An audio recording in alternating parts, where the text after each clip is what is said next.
want to thank the chairman and the ranking member for organizing this important hearing and caring so much about this issue, as we all do on foreign affairs and certainly in the Asia-Pacific subcommittee. As co-chair of the Congressional ASEAN Caucus, I understand that Southeast Asian countries are critical U.S. partners.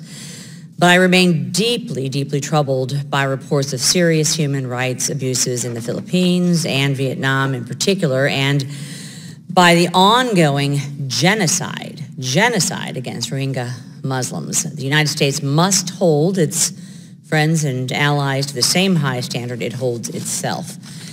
In the Philippines, Duterte has used his war on drugs to justify rampant human rights abuses, including these what he calls extrajudicial killings, and the imprisonment of opposition figures. I am especially concerned about the plight of the indigenous peoples in the Philippines.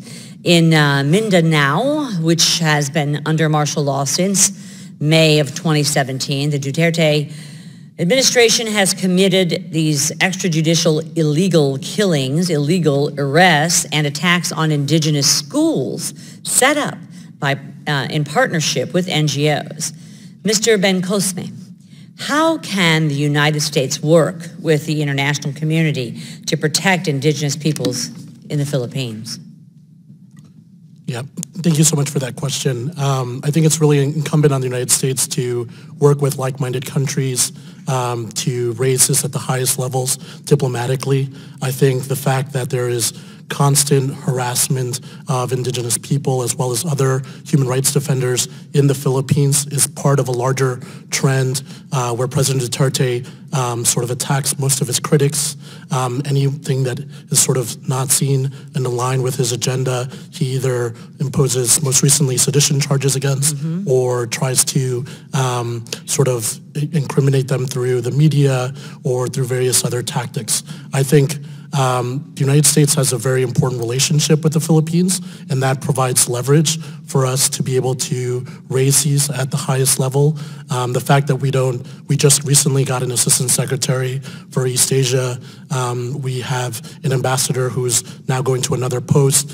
We don't have an assistant secretary for DRL, are all areas where we need to have the vacancies and sort of full-time senior staff to be able to raise these issues at the highest levels. I couldn't agree more. I understand that China is financing, they call extractive development projects, which basically means kicking people off and pillaging their land in the indigenous lands in the Philippines. Mr. Bencosme, what is China's role in shoring up the Duterte administration? Yeah, so the Chinese and President Duterte have a schizophrenic relationship as well, in that particularly with relation to the South China Sea area that has been of intense interest of the subcommittee. What we've seen is China playing both sides of the peace process. What we've seen is China playing a role in which obviously it disregards for human rights issues in the region, and where it sort of funds a lot of these. And pillaging their land and their minerals and the things that that the indigenous people have as assets. Right, I mean, and so this is where President Duterte, who talks a lot about national sovereignty, is unwilling to really stand up and care about human rights or his own people inside his own country.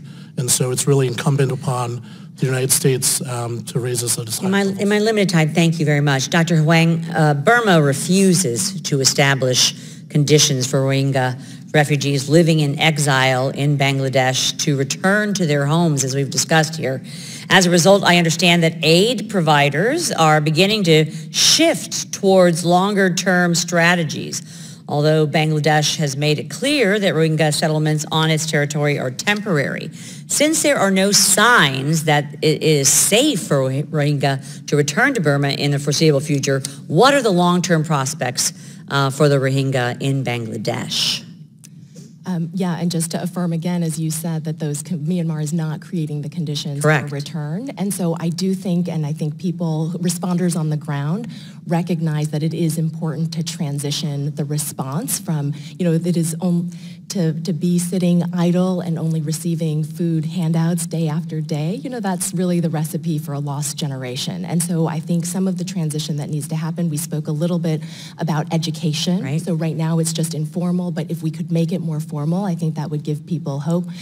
Then also to improve the living conditions, so both around space and the quality of housing. So that they're not so temporary. Right, and then, yes, and finally, I think for those livelihoods opportunities, I understand that has to be incremental, but to create opportunities for people to fish, to create small, tailoring items so that they can become more self-reliant. And again, we've seen in other places in the world that this is a more sustainable and dignified. And we know they want to return home, but we're going to have to look at some kind of long-term prospects. My time has expired, and I thank the chairman for his indulgence, and I yield back.